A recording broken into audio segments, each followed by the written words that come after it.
बड़ी खबर Bharat America tariff तनाव को लेकर, जहां एक तरफ भारत और यूरोपीय संघ की नजदीकियां बढ़ रही हैं और भारत और ईयू के बीच लगातार बैठकें हो रही हैं, तो वहीं अब चीन की तरफ से अमेरिका के लिए यानी डोनाल्ड ट्रंप के लिए मुंहतोड़ जवाब आया है। चीन ने क्या कुछ कहा है, इसकी ज्यादा जानकारी के लिए हमारे साथ जुड़े हैं चेतन, उनसे जानेंगे। चेतन, पूरा मामला क्या है और अब भारत अमेरिका टैरिफ तनाव के बीच चीन की तरफ से क्या बयान आया है? देखिए, चीन का जो मैटर अभी चल रहा है, जब अमेरिका ने हम पर टैरिफ लगाया और चीन से हमारी जो संबंध है वो बेहतर होने की कड़ी में दिशा में आगे बढ़ते हुए नजर आए। उस वक्त उसके बाद जब अमेरिका को, ट्रंप को खासकर ये समझ आया कि ये चीन के हाथों हम खो रहे हैं, तो अगले दिन ट्रंप ये कहते हैं कि हम अपने संबंधों को भारत से दोबारा से पटरी पर लाने के लिए, रीसेट करने के लिए कोशिश करेंगे। लेकिन सबसे बड़ा उस वक्त ये सवाल था कि क्या भारत अब चीन को छोड़ देगा। अब इस बीच चीन के जो राजदूत हैं भारत में, उन्होंने एक बहुत बड़ा बयान दिया है। उन्होंने न सिर्फ जो शुरुआत में आपने कहा कि अमेरिका को एक जवाब दिया है सांकेतिक रूप में, बल्कि भारत को एक बहुत बड़ा ऑफर दिया है। उनके जो शब्द हैं वो बेहद सुनने लायक हैं, समझने वाले हैं कि अगर भारत चीन साथ आते हैं तो क्या कुछ बदलाव हो जाएगा। दरअसल सेकेंड वर्ल्ड वॉर को लेकर एक कार्यक्रम था, उसमें जो चीनी राजदूत हैं शू फेईहोंग, उन्होंने कहा कि इतिहास को हम नहीं बदल सकते हैं, लेकिन भविष्य को मिलकर गढ़ा जा सकता है, उसको बनाया जा सकता है। ये एक बहुत बड़ी बात थी। यानी वो ये कहना चाहते हैं कि भारत और चीन के जो संबंध खटपट पिछले समय में रहे, उनको हम भूलें, इतिहास को हम भूलें और आगे बढ़कर हम कितना स्ट्रेटेजिक पार्टनरशिप बना सकते हैं उस पर हम काम करें, उस पर हम जोर दें। तो ये वो कहते हुए यहाँ पर नजर आए।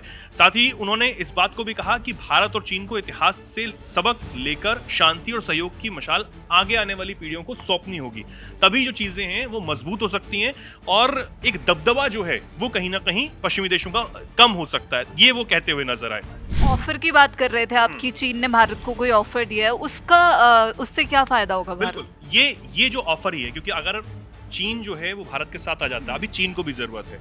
चीन जो है वो ये चाहता है कि अगर भारत जो साउथ एशिया का एक बहुत मजबूत अर्थव्यवस्था बनती हुई नजर आ रही है, तीसरी बड़ी अर्थव्यवस्था बनती हुई नजर आ रही है, अगर वो और चीन साथ में आते हैं तो बहुत सारी चीजें जो है बदलाव हो सकता है। लेकिन अगर भारत ये करता है तो इसका मतलब ये साफ हो जाएगा कि चीन भारत के साथ रिश्ता जो है वो मजबूत करना चाहता है। अब ट्रंप टैरिफ के बाद चीन ये देख रहा है कि अगर भारत के वो करीब आता है तो अमेरिका की बेचैनी जो है वो और ज्यादा बढ़ जाएगी। जिस तरीके से हम देखते हैं कि ट्रंप की निगाहें इन दोनों की दोस्ती पर खासकर जो है वो टिकी हुई हैं। और सबसे बड़ी बात यह है कि अमेरिका की जो ताकत है वो कहीं ना कहीं सीमित होती हुई नजर आएगी। अब पूरी दुनिया की जो पॉलिटिक्स है और जो ट्रेडिंग है वो कहीं ना कहीं इससे ज्यादा प्रभावित होने वाली है।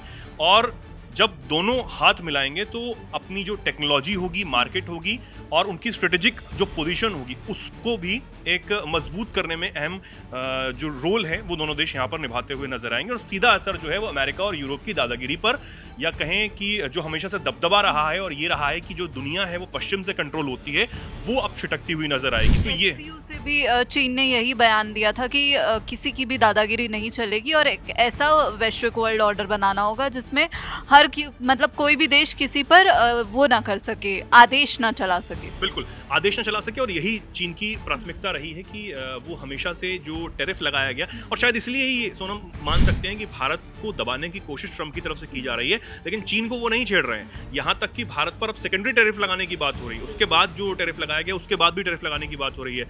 यूरोप को उकसा रहे हैं अमेरिका के जो वित्त मंत्री हैं कि आप भी टैरिफ लगाइए, और उस बीच चीन को आप कुछ नहीं कह रहे हैं, चीन को आप छेड़ नहीं रहे हैं। जबकि ट्रंप इस बात को कह चुके हैं कि वो ये चाहते हैं कि चीन अपना डिफेंस बजट ना बढ़ाए। ये ट्रंप एक इंटरव्यू में कह चुके हैं। और उस बीच आप चीन पर टैरिफ की बात नहीं कर रहे हैं। क्यों? क्योंकि अगर आप टैरिफ लगाते हैं तो वो दुगना टैरिफ आप पर लगाता है, फिर आप लगाते हैं वो दुगना टैरिफ आप पर लगाता है। यानी कि आपकी धमकियों से वो बिल्कुल नहीं डर रहा है। उसकी इतनी बड़ी अर्थव्यवस्था है, वो अपनी मजबूती को समझता है, उस पर विश्वास रखता है, और आज वो ये भी समझ रहा है कि भारत अगर उसके साथ आ जाएगा तो उसका फायदा क्या है। लेकिन सबसे बड़ी बात यह है सोनम कि हम भले ही हम चीन के साथ जा रहे हों, हम अपने हितों पर काम कर रहे हैं। चाहे वो प्रधानमंत्री नरेंद्र मोदी हो या फिर विदेश मंत्री डॉक्टर एस जयशंकर हो, उन्होंने कहा है कि भारत के नागरिकों के हितों से कोई समझौता नहीं होगा, हम उसके लिए ही काम कर रहे हैं, ना ही हम किसी से डरेंगे, ना ही झुकेंगे। दूसरी बात कि चीन के साथ जो हमारे बॉर्डर डिस्प्यूट हैं, हमें उन पर भी काम करना है। चीन को ये समझना होगा कि अगर आप इस बात को कह रहे हैं कि भारत और चीन साथ आएं तो एक नया वर्ल्ड ऑर्डर बन सकता है, तो आपको वो जिद छोड़नी होगी जो आप अरुणाचल प्रदेश में कर रहे हैं या फिर लद्दाख वाले क्षेत्र में, यानी कि बॉर्डर डिस्प्यूट जो आपका चल रहा है, उस बात को भी आपको छोड़ना होगा। हालांकि इस दौरान जो है उन्होंने जो राजदूत हैं उन्होंने रविन्द्रनाथ टैगोर और महात्मा गांधी का भी जिक्र किया, ये भी एक बहुत बड़ी बात हो जाती है।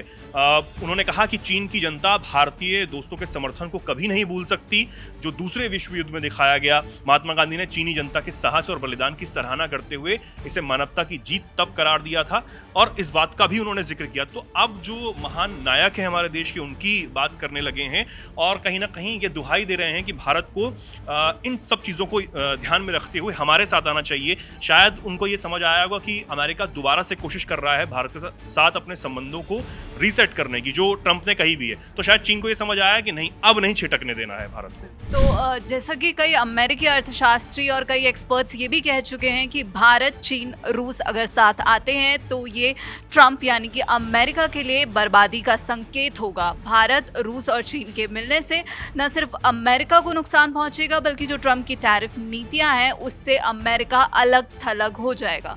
लेकिन इसी बीच चीन ने भारत को जो बड़ा ऑफर दिया है वो अपने आप में एक बड़ी बात है। इस पूरे मामले पर आपकी क्या राय है, हमें कमेंट बॉक्स में जरूर बताइएगा। बाकी देश और विदेश की खबरों के लिए जुड़े रहिए दैनिक जागरण के साथ। नमस्कार।